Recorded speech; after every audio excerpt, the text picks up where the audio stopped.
Welcome back. So today we have 11.7 sector area and arc length. Our learning objectives are I can calculate the arc length of a circle given its circumference and central angle. I can calculate the circumference of a circle given its central angle and arc length. And I can calculate the sector area of a circle given its radius and central angle. In order to determine the area of a sector or section of a circle,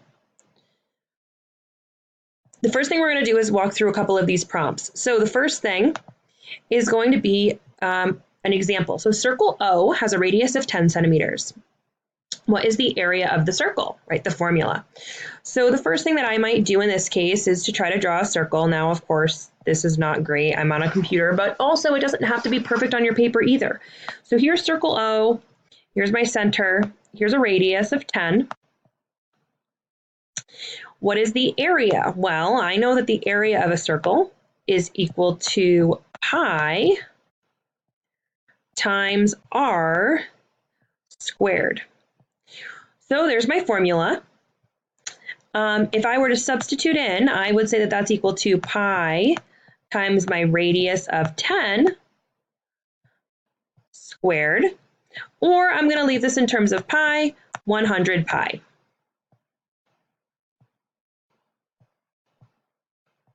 So my total circle is 100 pi.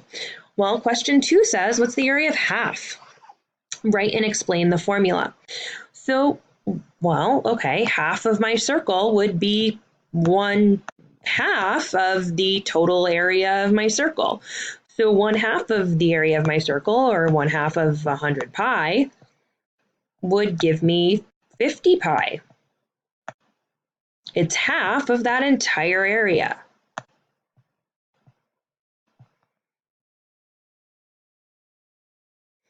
Okay, well, if I continue down this page, it says, what is the area of a quarter of a circle? Okay, so again, a quarter is how much as in terms of a fraction? It's 1/4 or 25%, right? So it's a fourth of that total area, or 100 pi. And a fourth of 100 pi is just 25 pi.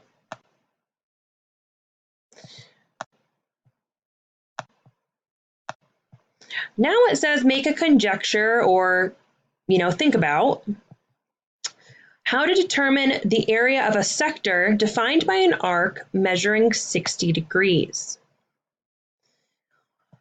Well, that's a little bit tricky. So first of all, if I draw a circle, or what looks kind of like a circle, okay, and I have a radius here, and my arc is 60 degrees. Well, that also means that my central angle is 60 degrees, right? Because the measure of a central angle is equal to its arc. So here's my 60-degree angle in here. But how am I going to figure out what the area of just this piece of my circle is?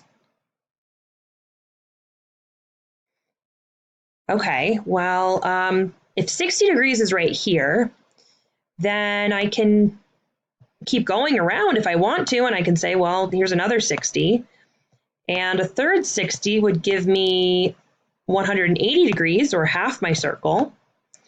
So in a full circle, I have 6 60s. So 60 degrees is 1/6 of my circle, or 1/6 of 100 pi.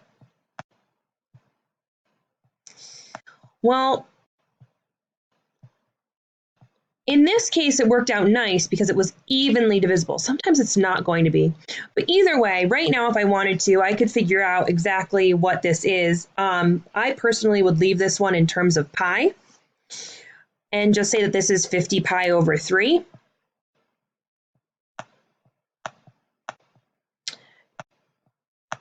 Because 50 divided by 3 is a repeating decimal, and I don't want to write 16.66666 pi. We're usually just going to write it as that improper fraction. All right, going down my page, now I need to figure out the relationship between 4 and this general area, this general formula for area. Okay, well, up here, you should still have your circle drawn. If I think about that circle, and I'm just going to sketch it real quick, it had that area or that degree right here that was 60. And I wound up figuring out that that was 1/6 of my circle. How did I know it was 1/6? Well, a minute ago, I just drew around like this, but I don't really want to continually draw around.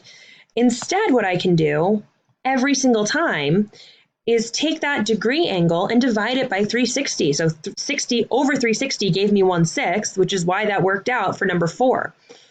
But in the case of a general formula for area of a sector, I'm just going to write my degree as theta. Remember how we used theta before? So theta over 360 times the area of my circle. So I'm going to write area as a big A, and then I'm going to write my circle symbol as a circle. And that's how I can find the area of any sector of a circle.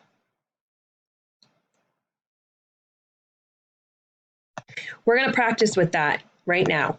So going on to the next page, we've got to determine the area of each of these sectors to the nearest tenth, which to me means, right, nearest tenth means I am no longer rounding in terms of pi. I'm just rounding to the nearest, to the nearest tenth. To the nearest tenth. So I'm going to do this first one with you. Find the area of each of the following sectors. So for this one, what we're going to do is we're going to take our formula, which is our central angle over 360 times the total area. All right, well, my theta in this case is 124 over 360. I'm going to get cut off. Hopefully I don't at the bottom here. Times the area. Now, if you wanted to, you could do area off to the side, or you could do area within the problem. It's really up to you. I think I'm going to do this one off to the side over here. So area equals pi r squared, which is pi times 6 squared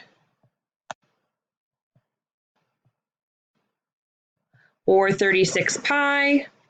But in terms of a decimal,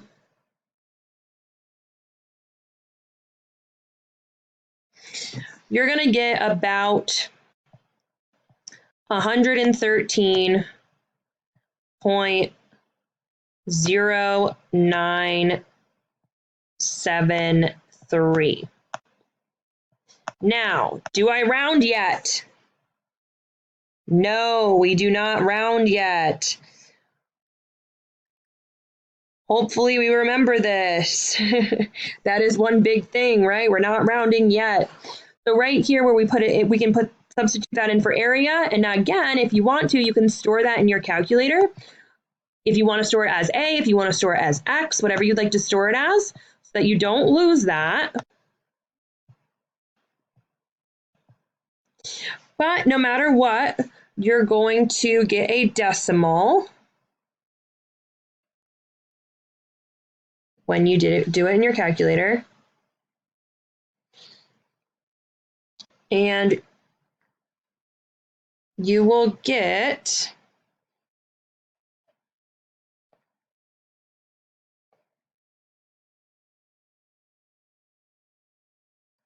about 38, but to the nearest tenth, type in for me what you get to the nearest tenth on the next screen.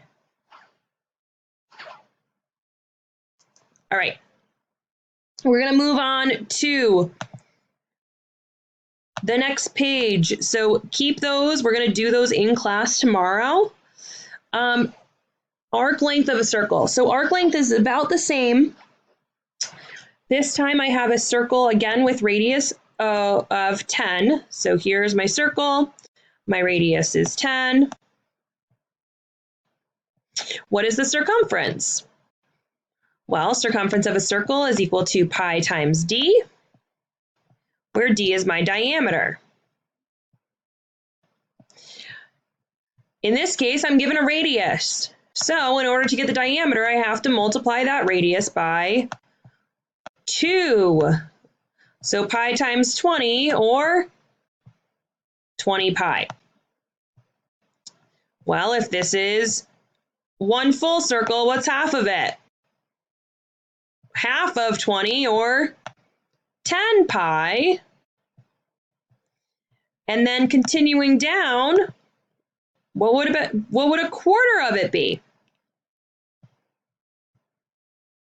1/4 of 20 pi,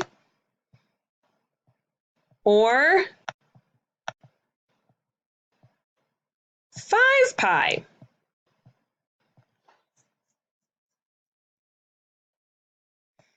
Now, let's see how this relates.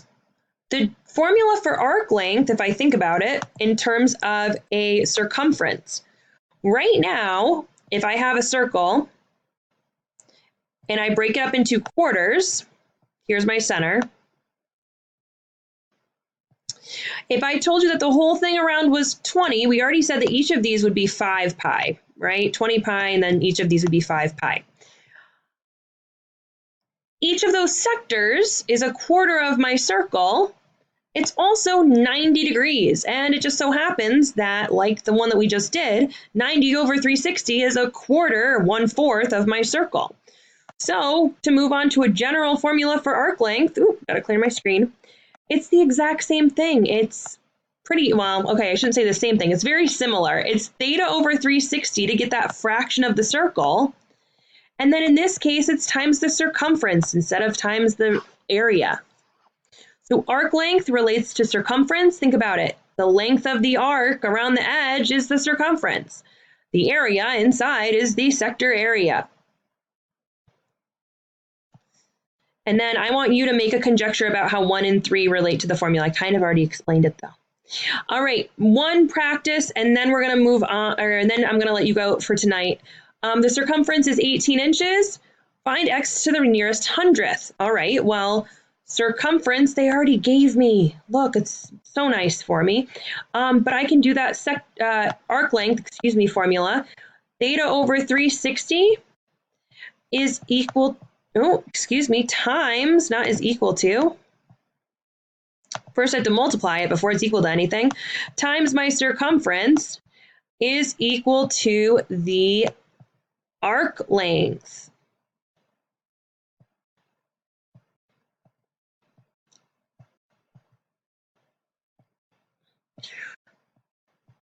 All right, well, theta is 124